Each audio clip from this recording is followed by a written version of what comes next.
Hi, South Holland. Sorry about last week. It was a whole thing. Technology is full of gremlins, and I apologize. But this week, we're doing something kind of thematically similar than what I had planned for last week, which I'm not going to tell you about because, frankly, I probably am still going to do it. And I don't want to spoil the surprise. But this cold, gross, ucky weather always puts me kind of in a mood for baking.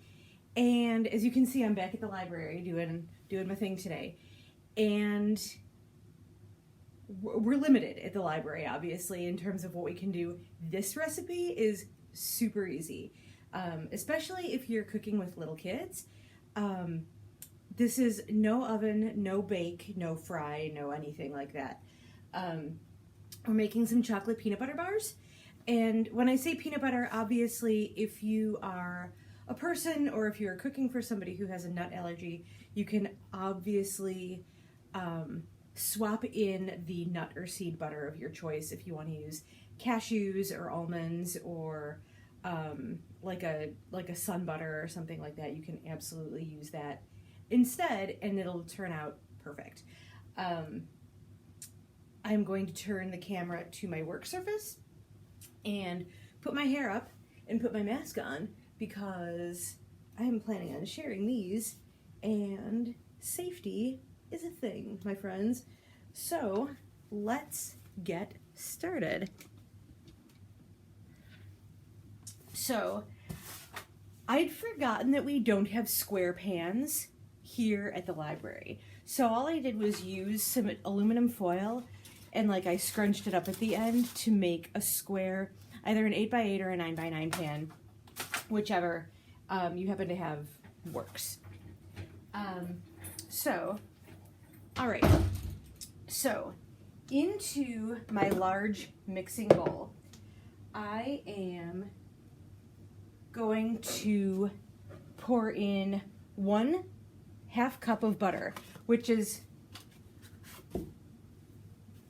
very conveniently 1/2 cup of butter, you can see, is 1 stick of butter.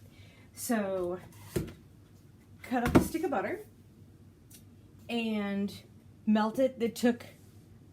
My butter was pretty cold when I started. It took me a minute in the microwave to get it 100% melty and liquid. So I got 1/2 cup or 1 stick of butter.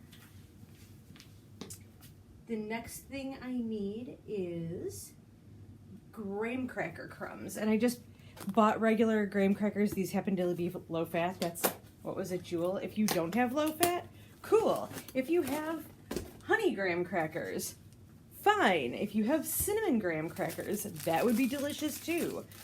Whatever you have is great.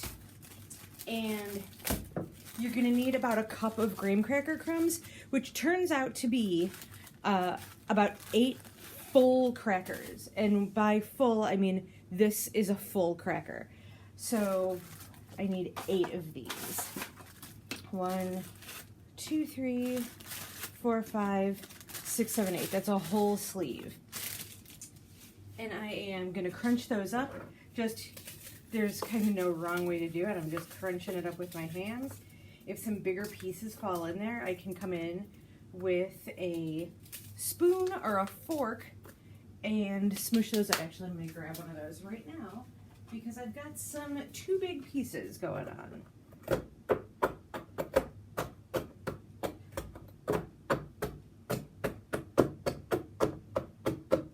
You probably don't want anything as a crumb that is bigger than your pinky nail.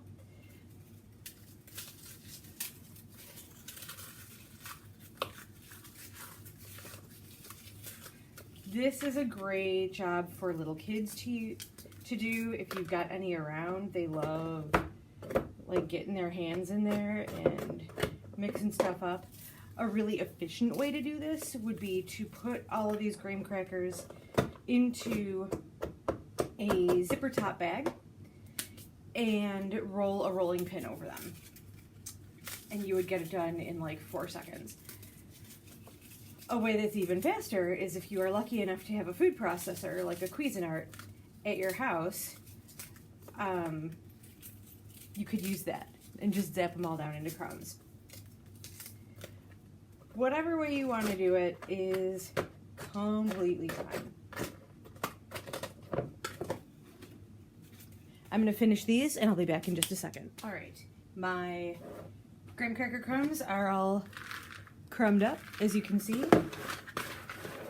And now my next thing is 2 cups of powdered sugar. The other word for powdered sugar is confectioner sugar. Confections are candy. So I'm just dumping in my 1 cup, making a scoop, and then kind of shaking it to level it out and making sure that it's basically level.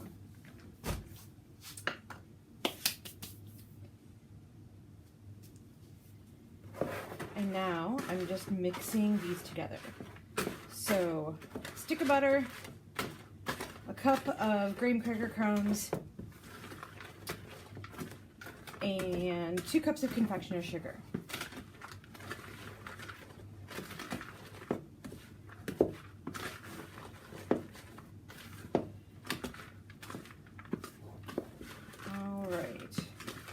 If it's not perfect, it's not that big a deal. As long as everything is kind of coated like this, it's going to be fine. It kind of looks like, if you've ever had that snack called puppy chow before, that's sort of what it looks like to me. So the next thing that we're going to add, the last thing that we're going to add, is a cup of peanut butter.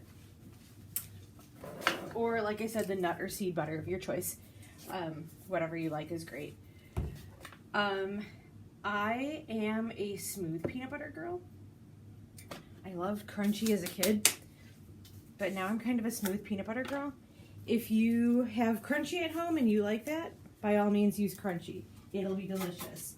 Or if you have like some honey nut butter or something,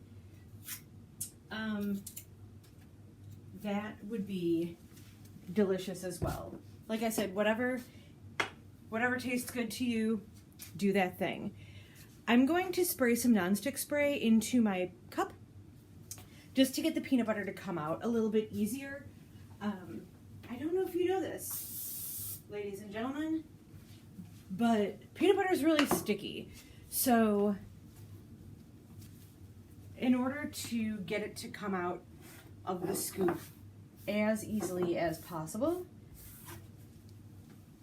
I mean, non-stick spray makes stuff not stick, right? So here I go, just using a spoon and kind of smooshing it in there.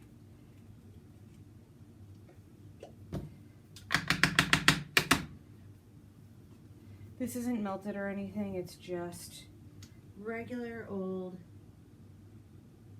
peanut butter.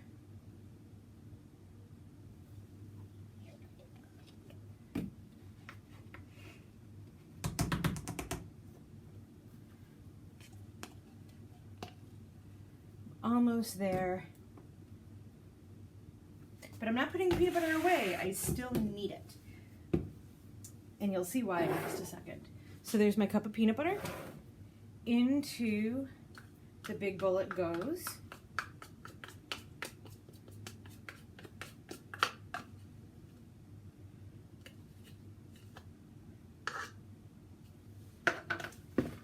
And I'm going to stir that together now. If for whatever reason your peanut butter is really, really cold, like if your kitchen cupboard is on an outside wall of your house and the stuff that's in it is like colder than normal, then feel free to make this easier to stir. You can give your peanut butter like just a 10-second zap in the microwave. We're not looking to melt it, just make it soft enough to stir, is all you need to do. This is the part where actually getting up all of those little like bits of sugar at the bottom is important. Try and get as much of your mixture peanut butterified, and that's a technical cooking term too, peanut butterified, as possible.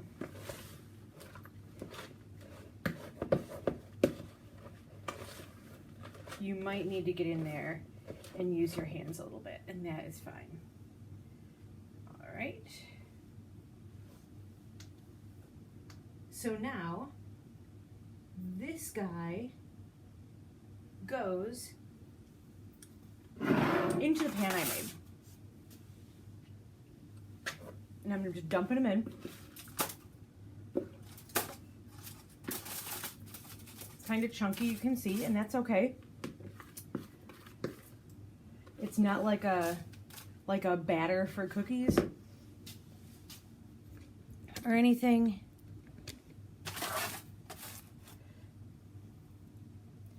And then you're just going to use your hands or use the back of your spoon and smoosh this down into your pan in an even layer. Get into the corners.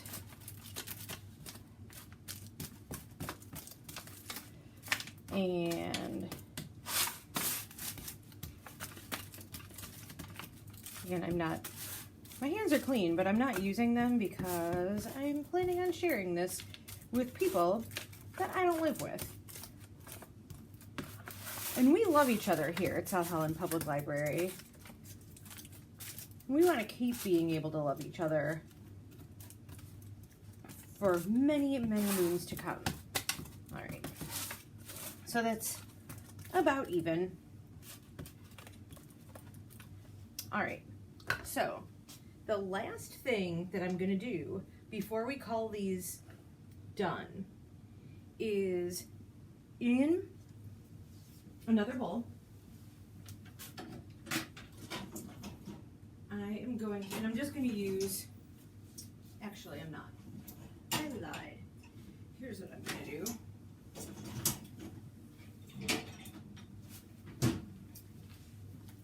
I'm going to set this aside a little bit. I'm going to measure out 2 more tablespoons of peanut butter. And by tablespoon, I don't mean tablespoon. I mean like a measuring tablespoon.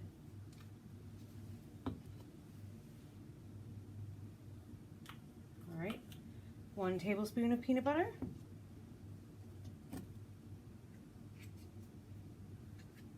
That might be easier for you to do. 2 tablespoons of peanut butter. If you're a little bit under or a little bit over, it's not that big a deal, because what we're doing is making the chocolate part of our chocolate peanut butter jars or bars. And then into the bowl is going to go a cup of chocolate chips. I measured these out ahead of time. So a cup, like, I know this is literally a cup, but I mean like 8 ounces, a measuring cup of chocolate chips. And I'm gonna melt these together in the microwave. Basically what I'm gonna do is put it in for 15 seconds and then give it a stir. 15 seconds, give it a stir until it's nice and smooth and melted, and I'll show you what that looks like when it's done. All right, so you can see that my chocolate is all melted and I stirred it together. You can't really see the peanut butter at all in there anymore, but it's there, trust me. You can taste it if you stick your little finger in there and have a taste. So what I'm gonna do with this is, using my little spatula, we have one at the library, I was super stoked about that. I'm gonna scrape all of this yummy melted chocolate and peanut butteriness into my pan with my peanut butter and sugar and graham cracker mixture. And I'm gonna spread it out like I'm icing a cake or brownies, and try to get it as covered as possible and even.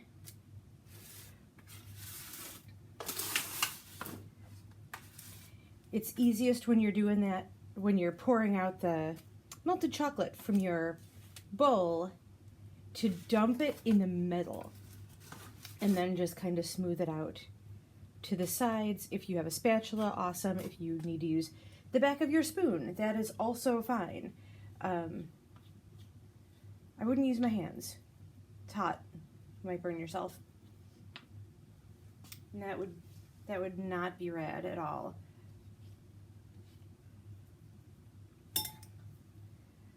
I switched to a spoon because it's smaller and I can get into the corners a little bit better with it. And that is just my preference, and that is fine. So that's it. That's all you have to do. Now I'm going to pop these in the fridge and let them firm up for 2 hours. And when they're done, I can grab hold of this aluminum foil kind of tray that I made, pop them out, let them sit at room temperature for like 10 minutes to kind of get them so I can cut them up. And that's it. You're done with your chocolate peanut butter bars. Enjoy. Have a great day, South Holland. Have a great week. Come on in and see us sometime.